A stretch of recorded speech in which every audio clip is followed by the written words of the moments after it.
अज्ञानतिमिरान्धस्य ज्ञानाञ्जनशलाकया चक्षुरुन्मीलितं येन तस्मै श्री गुरवे नमः। वाञ्छाकल्पतरुभ्यश्च कृपा सिन्धुभ्य एव च पतितानां पावनेभ्यो वैष्णवेभ्यो नमो नमः। जय श्री रूप श्री सनातन भट्ट रघुनाथ श्री जीव गोपाल भट्ट दास रघुनाथ हे चाई गोसाई करी चरणा वंदन जहाँ हैते विघ्न नाश अभीष्ट पुराण। नमो महावदन्याय कृष्णा प्रेम प्रदायते कृष्णाय कृष्ण चैतन्य नामिने गौरात्विषे नमः। श्री कृष्ण चैतन्य प्रभु नित्यानंद श्री अद्वैत गदाधर शिवासादि गौर भक्त वृंद। हरे कृष्णा कृष्णा कृष्णा हरे हरे हरे राम राम राम हरे हरे। कुछ दिन पहले तक हम लोग श्रवण कर रहे थे नित्य लीला प्रविष्ट श्री श्रीमद् भक्ति विज्ञान भारती गोस्वामी महाराज जी के जीवन चरित्र से कुछ बातों को श्रवण कर रहे हैं। उसी में ही हम लोग आज कुछ आगे श्रवण करेंगे। महाराज जी वर्णन कर रहे हैं कि हमारे ग्राम में हमारे कुल का एक मंदिर था जहाँ पर दामोदर शालिग्राम की सेवा होती थी। कुल के अंतर्गत बहुत से परिवार होने के कारण ठाकुर जी की सेवा क्रम से एक एक परिवार करता था तथा उस समय में यदि ग्राम में मंदिर में कोई भी साधु आ जाता तब वही परिवारी साधु के रहने तथा उसके भोजन की व्यवस्था करता। क्या बतला दिया कि एक तो हमारे ग्राम में हमारे कुल का एक मंदिर था और वहाँ पर दामोदर शालिग्राम जी की सेवा होती थी। कुल बहुत सारे थे। मान लीजिए मंदिर वो बना हो 5 जनरेशन पहले, तो इसीलिए परिवार बढ़ते गए एक के बाद एक। जैसे महाराज जी अपने आप में 4 भाई थे तो आगे जो फिर परिवार बड़े हो जाते हैं, तो इसीलिए सभी का अलग अलग समय निर्धारित था कि कौन से महीने में कौन सा परिवार सेवा करेगा। जैसे जगन्नाथ मंदिर में अभी होता है, सब समय एक ही परिवार सेवा नहीं करेगा। एक महीना एक परिवार, दूसरे महीने दूसरा परिवार, तीसरे महीने तीसरा परिवार। तो इसीलिए सबका ही क्या हो जाता है, उसमें सेवा निर्धारित हो जाता है। और फिर उस 1 मास का समय जिस कुल को मिला है उसमें यदि गांव में कोई साधु व्यक्ति आ जाता है बाहर से, तो फिर वही वाला परिवार ही उन साधु को रहने के लिए भी अपने घर पर स्थान देगा। उनके भोजन इत्यादि की व्यवस्था भी वही वाला परिवार ही करेगा। इस प्रकार का पहले से ही निर्धारित था। एक समय इसी प्रकार एक साधु हमारे ग्राम में आया। उस समय हमारे परिवार की सेवा चल रही थी। मेरी माता जी ने उस साधु से पूछा, आप हमारे द्वारा ठाकुर जी को निवेदित भगवद प्रसाद ग्रहण करेंगे अथवा आप स्वयं रंधन करके भगवान को निवेदन करके प्रसाद ग्रहण करेंगे। साधु स्वयं रंधन करने के इच्छुक थे, इसलिए माता जी ने उन्हें चावल, दाल, सब्जी, मसाले, दूध, गुड़ इत्यादि सब भोजन सामग्री प्रदान कर दी। तो साधु जब आते हैं तो साधु भी दो प्रकार के हैं। एक साधु जो हैं वो अब स्वपाकी का अर्थ होता है जो अपने हाथ से भोजन को बना करके खाएंगे। किसी और के हाथ का बना हुआ भोजन भले ही वो भगवान को भी भोग लगा हुआ हो तब भी वो नहीं लेंगे। इनको कहते हैं स्वपाकी। और दूसरे हैं कि यदि किसी को देखते हैं कि ये लोग वैष्णव रीति अनुसार दीक्षित हैं और शुद्ध रूप में सारी सामग्री को बनाते हैं, वास्तविक रूप में ही बड़े प्रेम पूर्वक भगवान को सब कुछ निवेदन करते हैं, तब फिर उनके हाथ का बना हुआ भी प्रसाद ले लेते हैं। तो दो प्रकार के साधु हुए, एक स्वपाकी जो अपने हाथ से बनाएंगे, स्वयं ही भगवान को निवेदन करेंगे, फिर स्वयं प्रसाद पाएंगे।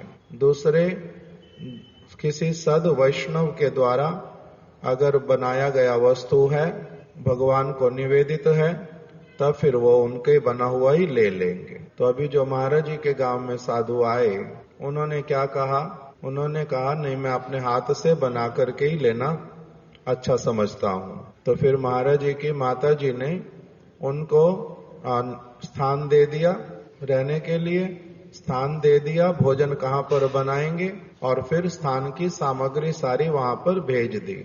चावल, दाल, सब्जी, मसाले, दूध, गुड़ इत्यादि सब कुछ उनको दे दिया। सब भोजन सामग्री प्रदान की। अभी साधु ने रंधन करना प्रारंभ ही किया था कि मैंने साधु से जिज्ञासा की। साधु अपना उन्होंने रंधन प्रारंभ किया, अर्थात सब्जी वगैरह को धोना, उसको अमनिया करना, ये सारा कुछ उन्होंने अभी प्रारंभ ही किया था। तो महाराज जी ने उनसे जिज्ञासा की, आप किसके उपासक हैं? क्या पूछा महाराज जी ने कि आप किसके उपासक हैं? इस प्रकार से उनसे पूछा। तब साधु ने उत्तर दिया, मैं तो स्वयं ही वही वस्तु हूँ, तब फिर मैं किसकी उपासना करूं? महाराज जी ने क्या पूछा? आप किसकी उपासना करते हैं, किसके उपासक हैं आप? तो साधु ने उत्तर दिया, मैं तो स्वयं ही वही वस्तु हूँ, तब फिर मैं किसकी उपासना करूं? मैंने उन्हें बोला, आप यदि अपनी बात को और भी अधिक स्पष्ट करके बताते तो बहुत अच्छा होता। तब साधु ने कहा, अहम ब्रह्म अस्मि, मैं ही ब्रह्म हूँ। मैं फिर उपासना किसकी करूं? मैं ही कौन हूँ? ब्रह्म हूँ। तुम भी ब्रह्म हो। अहम ब्रह्म अस्मि, मैं भी ब्रह्म हूँ, तुम भी ब्रह्म हो, और जितने सारे प्राणी हैं सारे ही ब्रह्म हैं। तुम ब्रह्म हो, मैं ब्रह्म हूँ, हम सभी ब्रह्म हैं। उस साधु के मुख से ऐसा सुनकर मैंने कहा, आप यदि वही वस्तु हैं, मैं भी यदि वही वस्तु हूँ, सभी अगर ब्रह्म हैं, मेरी माता जी भी ब्रह्म हैं, तब फिर आप हमारे सेव्य और हम आपके सेवक क्यों बने? तब फिर आपके हम सेवक क्यों बने? हम आपको घर में क्यों रखें? हम आपके लिए सारी सामग्री क्यों दें? आप भी ब्रह्म, हम भी ब्रह्म, तब फिर हम आपकी सेवा क्यों करें? आप सेव्य हो गए, हम आपके सेवक बन करके आपके लिए सारा कुछ करें, हम ऐसा क्यों करें? तब फिर आप हमारे सेव्य और हम आपके सेवक क्यों बने?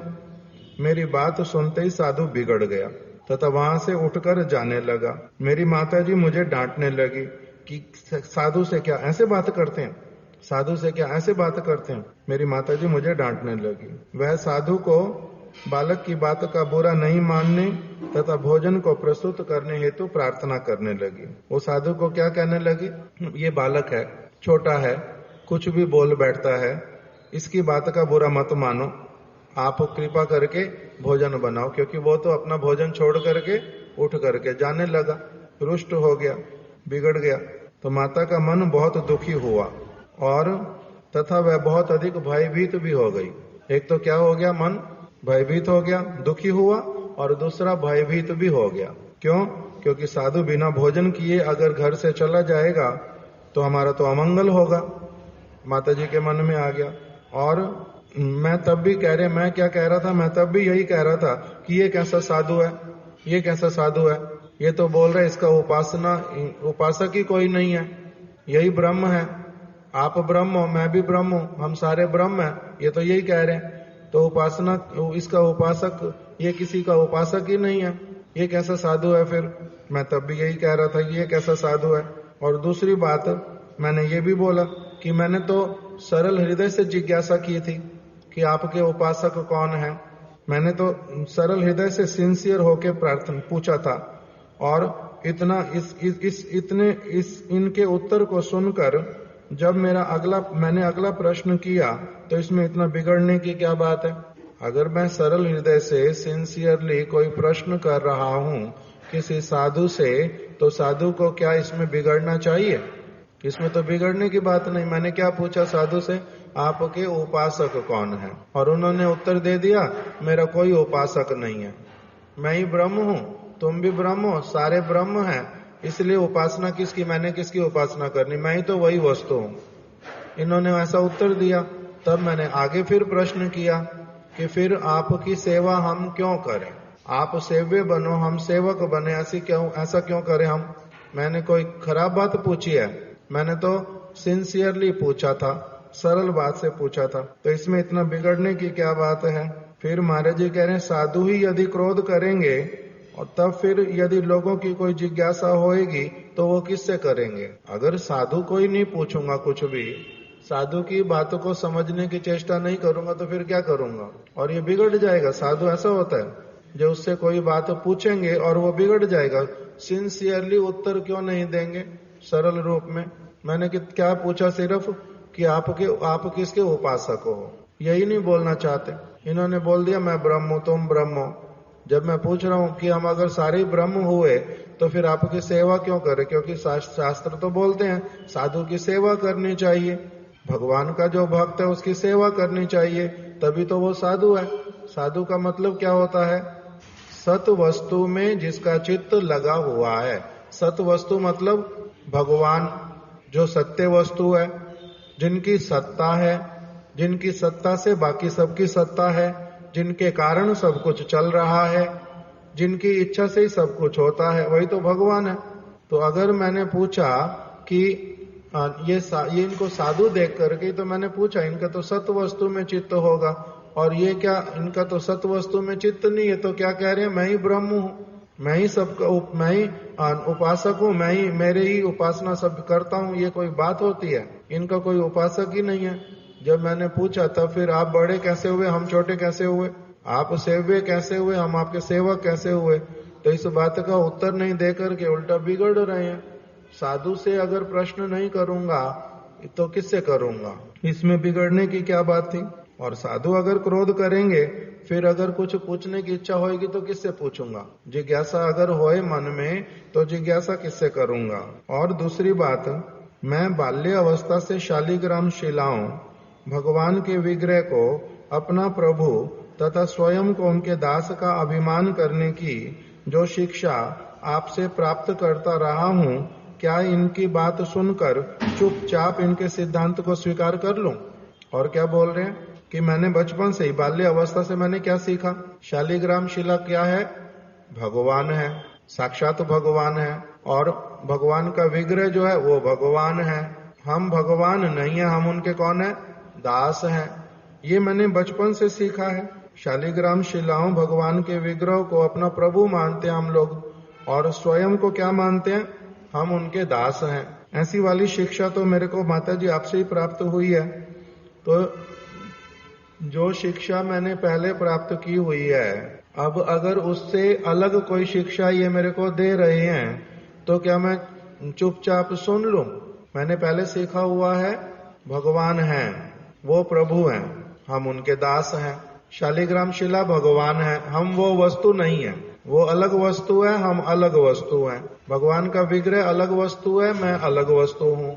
मैंने जब ये सारा कुछ आपसे सीखा हुआ है पहले से, और आज इन्होंने क्या सिखलाया, दूसरी बात बतलाई कि ये कह रहे हैं मैं ही वही वस्तु हूं, तुम भी वही वस्तु हो, हम सभी वही ब्रह्म हैं, भगवान हैं, अलग से और कुछ भी नहीं है। तो दो बातें अलग अलग हुई। तो जो सिद्धांत मैंने सीखा हुआ है और जो ये सिद्धांत बतला रहे हैं, क्या किसी का ऐसा वाला सिद्धांत जो कि पहले सीखे हुए सिद्धांत से अलग है, तो उसके विषय में क्या कुछ जिज्ञासा नहीं करूं, कुछ पूछूं भी नहीं और इनके सिद्धांत को चुपचाप स्वीकार कर लूं तथा उसके विषय में ठीक से समझने की कोई चेष्टा ही नहीं करूं? तो कह रहे मैंने इस प्रकार से बोल दिया। अब साधु जो वो उत्तर देना ही नहीं चाहता था, जो क्रोध कर रहा था, उठ करके चला जाएगा और ये बातें सुन के रुकेगा? फिर पहले एक बात सुन करके ही उठ के जा रहा था, अब रुकेगा? वो तो रुकेगा नहीं।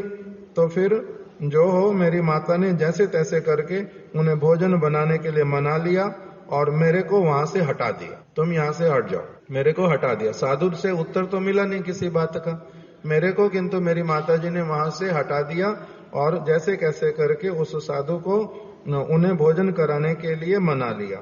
तब फिर मेरी माता को जो है जैसे कैसे वो जब मान गया, मेरी माता को तभी शांति पड़ी कि ठीक है, ये कम से कम अपना भोजन तो बना रहा है, नहीं तो हमारे को क्या होता, हमारा अमंगल होता, साधु बिना खाए चला जाएगा, क्रोध करके चला जाएगा। महाराज जी कह रहे हैं उन्होंने तो क्या किया, साधु को मना लिया, साधु ने भोजन भी अपना बना लिया, माता जी संतुष्ट भी हो गई, शांत भी हो गई। किंतु उस दिन से मैं सब प्रकार के साधुओं को देख नहीं पाता था।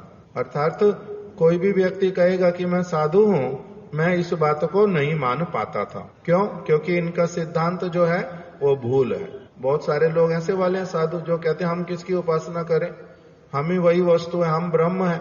तो इसीलिए जो ऐसे वाले साधु, उनको मैं देख नहीं पाता था। मतलब मैं सब साधुओं का सम्मान अब नहीं करता था, मैं सारे साधुओं को अब एक समान नहीं मानता था, उनकी एक जैसी सेवा नहीं करता था, अलग अलग प्रकार के। तब से मेरे मन में, पहले मेरे मन में होता था सारे साधु ही कैसे होते हैं, भगवान के दास होते हैं, भगवान के भक्त होते हैं। किंतु अब मेरा मन में क्या आ गया कि नहीं, ये सारे साधु तो वैसे वाले नहीं है, ये दूसरी तरह के भी साधु हैं पड़े।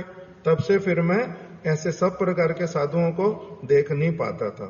ये वाली बात बतला दी। उसके बाद एक और महाराज जी की बात सुन लेते हैं। मैं मैट्रिक पर्यंत अपने घर से लगभग 5 मील की दूरी पर स्थित किसी विद्यालय में विद्या अर्जन के लिए जाता था। मैट्रिक तक। मैट्रिक का मतलब क्या होता है? नितिन भैया बोलते पता नहीं है मैट्रिक क्या होता है। 10वीं तक, 10वीं तक की पढ़ाई जो, उसको क्या कहते हैं? मैट्रिक। क्यों कहते हैं मैट्रिक? वासुदेव एकदम मुंह बना रहे, पता नहीं क्या है ये मैट्रिक का अर्थ क्या होता है? धीरू प्रभु, मैट्रिक क्यों बोलते हैं 10th पास को? मैट्रिक कर ली। केशव प्रभु को पता है? किसी को नहीं पता ना। 10th पास को तो बोलते हैं, किंतु मैट्रिक नाम क्यों, अब मीनिंग क्या है मैट्रिक का? क्या आता है? रोमन में जब 10 लिखते हैं तो उसको मैट्रिक बोलते हैं ना। वो तो XIX जैसे वो वाला बोल रहे हो आप। मैट्रिक सिस्टम इज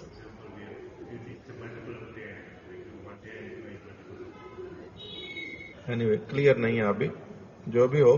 तो महाराज जी कह रहे हैं मैं मैट्रिक पर्यंत अपने घर से लगभग 5 मील की दूरी पर स्थित किसी विद्यालय में विद्या अर्जन के लिए जाता था। मुझे अपने बचपन में बंगाल में प्रसिद्ध निगमानंद संप्रदाय के लोगों की बात सुनने में बहुत प्रभावित करती थी। वहां पर एक संप्रदाय है जिसका नाम क्या है? निगमानंद। निगमानंद संप्रदाय चैतन्य मत शंकराचार्य पथ नामक एक स्लोगन के माध्यम से अद्वैतवाद और अचिंत्य भेदाभेदवाद का समन्वय करके ही निगमानंद संप्रदाय की उत्पत्ति हुई थी। निगमानंद संप्रदाय का जो उत्पत्ति है वो कैसे वाला हुआ? उन्होंने 2 चीजों को मिला दिया। एक तो क्या करते हैं, चैतन्य मत, श्री चैतन्य महाप्रभु का जो मत है उसमें से बहुत सारी बातें ले ली, और दूसरा शंकराचार्य पथ, शंकराचार्य जी ने जो सिखलाया है, चैतन्य महाप्रभु ने जो सिखलाया और शंकराचार्य जी ने जो सिखलाया है, उन दोनों मतों की बातों को मिला दिया।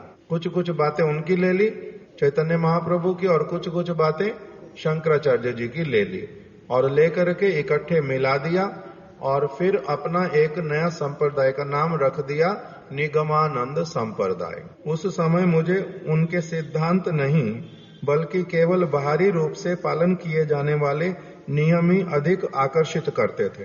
कह रहे मेरे को वो निगमानंद संप्रदाय के लोग जो हैं वो अच्छे लगते, किस लिए? सिद्धांत इत्यादि तो उस समय कुछ पता नहीं था।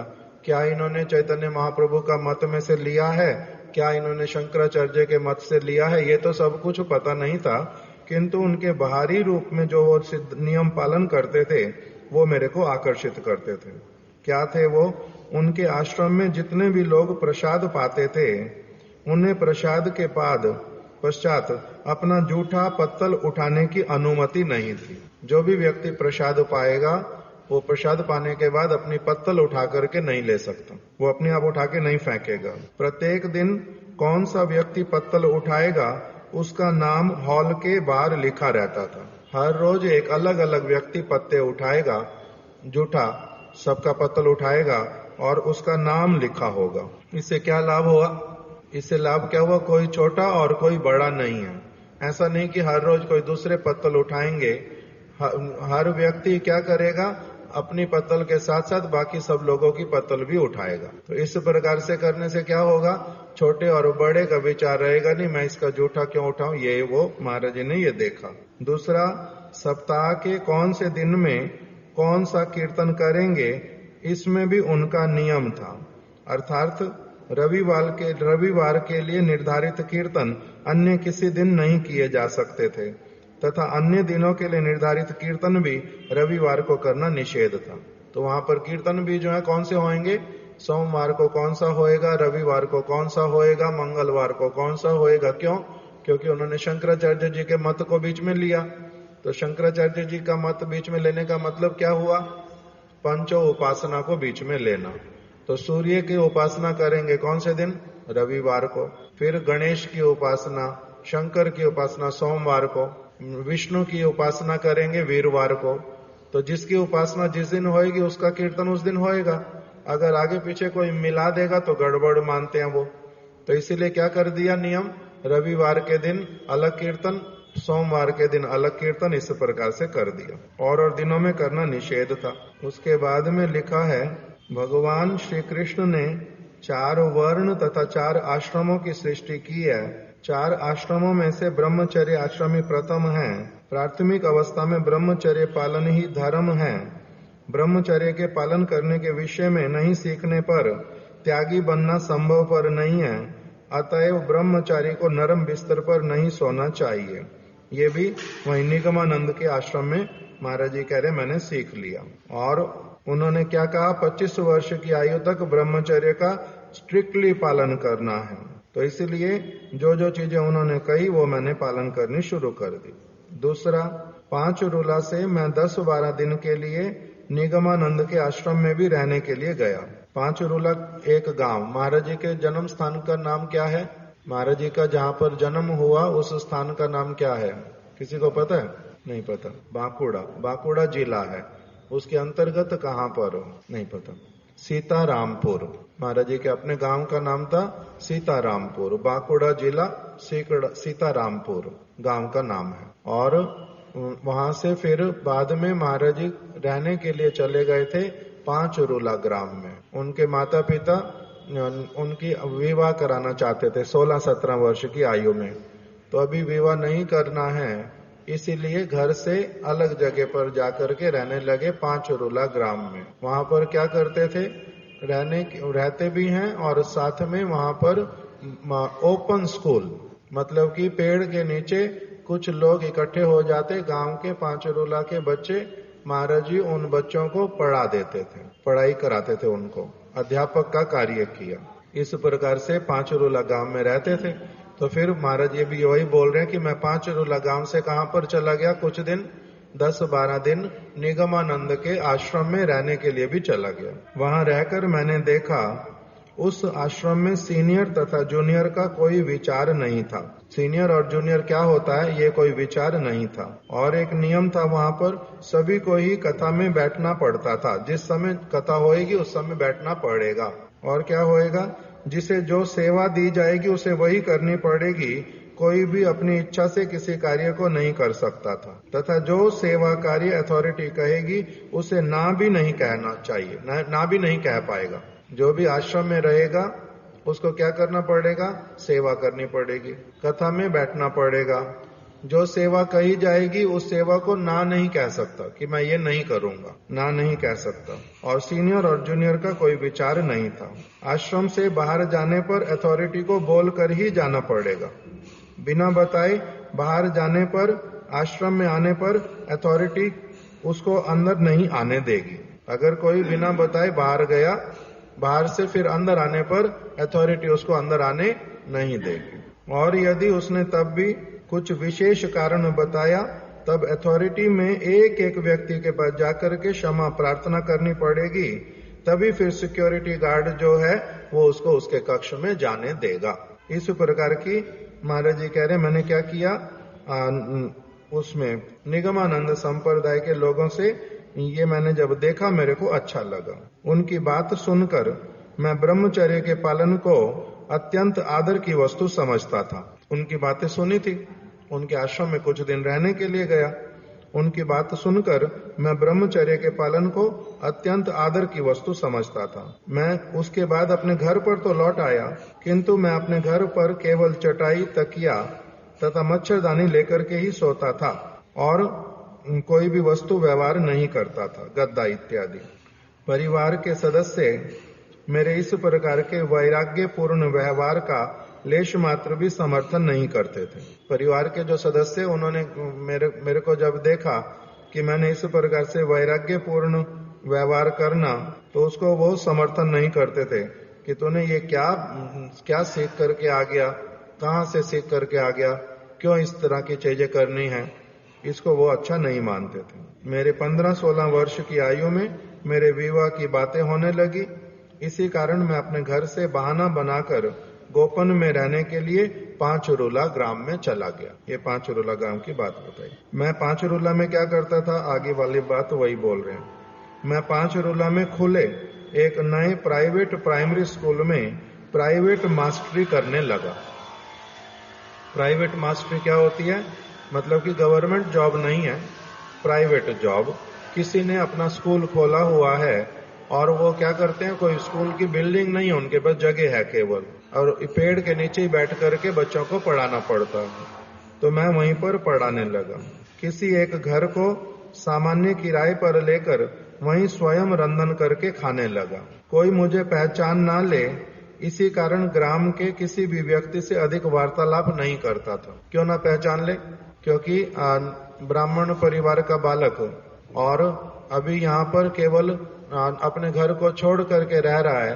क्यों रह रहा है? घर में कोई असुविधा होगी, अलग अलग अनुमान लगाएंगे, इसीलिए किसी को कुछ भी बताना ना पड़े, ना बोलना पड़े, इसीलिए मैं वहां पर किसी से अधिक वार्तालाप नहीं करता था। उस प्राइमरी स्कूल के अन्य अध्यापक मेरा आचरण देखकर मेरे प्रति अत्यधिक श्रद्धा रखते थे।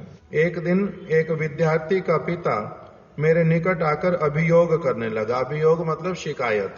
मेरे पास आकर के अभियोग करने लगा।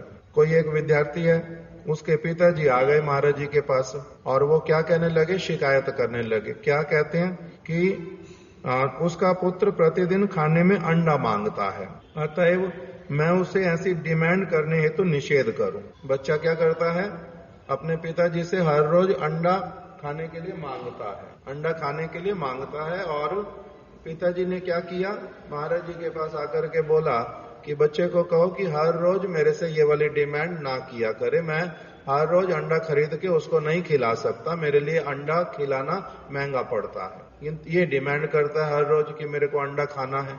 तो आप मेरे बच्चे को समझा दो, आप अध्यापक हो, आपकी बात मानेगा कि पिताजी से हर रोज अंडा खाने के लिए नहीं मांगना, ये वाली बात उसको सिखा दो। मैंने उस व्यक्ति से कहा, आप 3 दिन के पश्चात मेरे पास आना, मैं तभी आपके पुत्र को कुछ कहूंगा। वह व्यक्ति 3 दिन के पश्चात आने की बात कहकर चला गया। उधर मैंने उस विद्यार्थी को अपने निकट बुला लिया।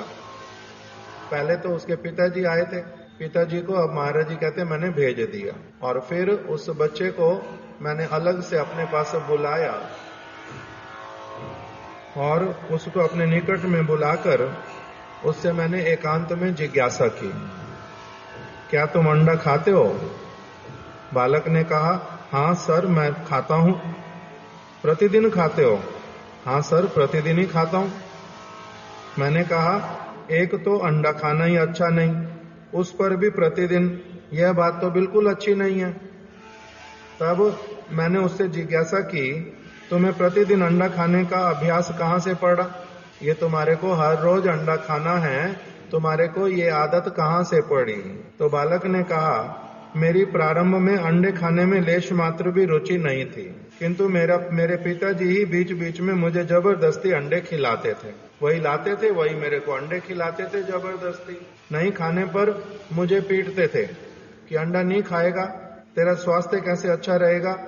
तो मुझे जोर जबरदस्ती करके खिलाते थे, मुझे पीटते थे। इस प्रकार कभी कभी खाने से अब मेरी नित्य प्रति अंडा खाने की इच्छा होती है। मैंने बालक से पूछा, जब ऐसी ही बात है तब तुम्हारा पिताजी अब अभियोग क्यों करता है? मेरे पास आके तुम्हारी शिकायत क्यों करता है? बालक ने कहा, इस विषय में तो मैं कुछ भी नहीं बोल पाऊंगा। मैंने उस बालक के पिता को बुलवा कर कहा, मैंने आपके बालक से जिज्ञासा करके जाना है कि आपने ही उसे अंडा खाने का अभ्यास कराया है। मेरी बात संपूर्ण होते ना होते ही वह बीच में ही बोल पड़े, यदि मैं उसे अंडा नहीं खिलाऊंगा वह अत्यधिक बलवान कैसे बनेगा? तब मैंने कहा, तब फिर आपने मेरे पास आकर अपने बालक के विरुद्ध अभियोग क्यों किया? उसने कहा, मैंने आपसे ये नहीं कहा कि बालक को अंडे खाने हेतु निषेध कीजिए, बल्कि मैंने कहा कि आप उसे समझाओ कि वह प्रतिदिन अंडे खाने की जिद ना करे। बालक ने कहा, पिता प्रतिदिन खाते हैं और मुझे खाने हेतु निषेध करते हैं। स्वयं क्या करते हैं? प्रतिदिन खाते हैं और मेरे को निषेध करते हैं। मैंने फिर से उस बालक के पिता को कहा कि जब आप स्वयं प्रतिदिन अंडे खाते हैं तब फिर बालक को क्यों निषेध करते हैं? उन्होंने उत्तर दिया, मैं तो स्वयं कार्य करता हूँ, यदि मैं प्रतिदिन नहीं खाऊंगा तो कार्य करने हेतु शक्ति कहाँ से लाऊंगा? मेरे को अंडे से क्या मिलती है? ताकत मिलती है। मैं काम करता हूँ तो मेरे को तो प्रतिदिन चाहिए, किंतु यह तो अभी बालक है, इसे प्रतिदिन खाने की क्या आवश्यकता है? जब यह भी कार्य करने लगेगा तब प्रतिदिन खाएगा, सब समय भी खाने पर मुझे क्या आपत्ति, किंतु अभी ये प्रतिदिन क्यों खाएगा? जब मैं इसे खाने के लिए दूंगा, इसे केवल तभी खाना चाहिए। मैंने उनसे कहा, पिता माता बालक के प्रथम गुरु होते हैं। मैंने क्या उत्तर दिया? पिता माता कौन होते हैं? बालक के प्रथम गुरु होते हैं। बालक माता पिता के आचरण से ही बहुत कुछ सीखता है। आपने अपने बालक को पहले बुरा अभ्यास कराना प्रारंभ स्वयं ही कराया। आप अब चाहते हैं कि मैं उसे जिद नहीं करने की शिक्षा प्रदान करूं, किंतु मेरा कहना है कि आपके और आपके बालक के व्याधि की औषधि मेरे पास नहीं है। आपके और आपके बालक की जो व्याधि है अभी इस समय, उसके लिए औषधि मेरे पास नहीं है। कारण जहां नींव में ही गड़बड़ हो, वहां ऊपर वाले भवन को भली भांति बनाने हेतु लगाई जाने वाली एनर्जी भी प्राय व्यर्थ हो जाती है। इसकी नींव में ही गड़बड़ है। पिताजी ने स्वयं खाने का अभ्यास कराया, स्वयं भी खाते हैं। अब स्वयं सब समय खाते हैं, उसको सब समय देंगे नहीं, और उस वस्तु को अच्छा या बुरा इसका कोई विचार ही नहीं करते। तब फिर आपके बालक को जो शिक्षा देने के लिए आप कह रहे हो और आपका जो शिक्षा उसको देना चाहते हो उसमें कुछ गड़बड़ है, इसीलिए मेरे पास दोनों को ही, आप लोगों को जो व्याधि है इसकी औषधि मेरे पास नहीं है। इस प्रकार से कह करके मैंने उनको भेज दिया कि जहां नींव में ही गड़बड़ हो, नींव में अगर गड़बड़ हो तब फिर क्या होता है? ऊपर महल अच्छा बनेगा? तो ऊपर महल अच्छा बनता नहीं। तो इसी प्रकार से अगर माता पिता का ही कह रहे हैं इस प्रकार का, तो फिर बच्चे को मैंने क्या कहना? अगर तुम्हारे बच्चे पर भी मैंने एनर्जी लगानी, वो वेस्ट ही जाएगी, उसका अधिक कुछ लाभ होएगा नहीं। मैं एक बार दिल्ली में था और एक माताजी शिकायत कर रहे, मेरे को तो नहीं, एक दूसरी माताजी को, कि ये मेरा बच्चा जो है चॉकलेट खाए बिना रहता नहीं, बड़ा परेशान करता है, इसके दांत ये हो गया, उसका वो हो गया। तो दूसरी वाली माताजी ने अच्छी तरह से उसको डांट लगा दी, बड़ी अच्छी तरह से।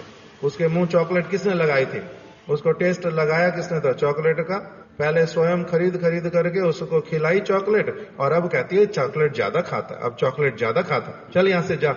इस तरह से कह करके उसको एकदम से डांट दिया बड़ी बुरी तरह से। तो बच्चे को मुंह कौन लगाता, चॉकलेट इत्यादि का स्वयं ही लगाते। तो बाद में कैसे फिर ठीक करेंगे। हमारे परम गुरुदेव और एक बात बोलते थे, सावड़ी साला बीते गलद, कि अगर किसी व्यक्ति का, बड़े व्यक्ति का अपना सिद्धांत स्पष्ट ना हो, उसका ही अगर विजन क्लियर ना हो, अगर उसका लाइफ में मोटिव जो है वो क्लियर ना हो, तो उसका मतलब क्या हो गया, नींव में ही गड़बड़ है। सावड़ी साला बीते गलद, इनकी नींव में अपनी गड़बड़ है। और फिर कहते हैं आगे कि हमारे सिद्धांत जो है ये वाला व्यक्ति ठीक से नहीं पालन करता, वो वाला व्यक्ति ठीक से नहीं पालन करता। तुम्हारा अपना ही सिद्धांत क्या है, उसमें गड़बड़ है, स्पष्टता नहीं है। इस प्रकार की बात उसमें आती है। तो इसलिए महाराज जी कह रहे हैं कि जहां नींव में ही गड़बड़ हो, वहां पर ऊपर वाले भवन में और कुछ करने लगा, जो एनर्जी लगाओ वो प्राय क्या हो जाती है, व्यर्थ ही चली जाती है। इस प्रकार की बात आज हमने यहाँ तक सुनी। अब इससे आगे कल श्रवण करेंगे। आज कौन कौन सी 3 बातें सुनी। पहली बात कौन सी वाली सुनी थी, महाराज जी के गांव में साधु का आना और उसका अपने आप को ब्रह्म कहना, और महाराज जी का उसको कहना कि फिर हम तुम्हारी सेवा क्यों करें, ये वाला एक सुना। दूसरा क्या सुना था, निगमानंद संप्रदाय में महाराज जी का जाना, वहां की कुछ जो बाहरी विचारधारा उसको अच्छा समझना और उसको जीवन में पालन करना। और तीसरा 5 रोला ग्राम में रह करके पढ़ाई कराना और उसमें एक बालक के पिता का आना और महाराज जी का अंत में कहना कि ना तुम्हारा ना तुम्हारे बालक का जो रोग है इसकी औषधि मेरे पास नहीं, इस प्रकार का कहना। ये 3 बातें आज हमने सुनी, कल आगे सुनेंगे। वांछा कल्पतरुभ्यश्च कृपा सिंधुभ्य एव च पतितानां पावनेभ्यो वैष्णवेभ्यो नमो नमः।